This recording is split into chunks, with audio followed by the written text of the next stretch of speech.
चतुष्षष्ट्युपचाराढ्या चतुष्षष्टिकलामयी महाचतुष्षष्टिकोटि योगिनी गणसेवित मनुविद्या चन्द्रविद्या चन्द्रमण्डलमध्यगा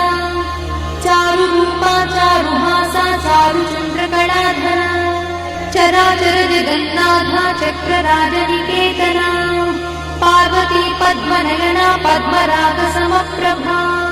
पञ्चप्रेतासनासीना पञ्चब्रह्मस्वरूपिणी चिन्मयी परमानन्दा विज्ञानघनरूपिणी ध्यानध्यात्युज्येयरूपा धर्माधर्मविवर्जिता विश्वरूपा जागरिणी स्वपन्ती तैजसात्मिका सुप्ता प्राज्ञात्मिका तुर्या सर्वावस्था विवर्जिता सृष्टिकर्त्री ब्रह्मरूपा गोत्री गोविन्दरूपिणी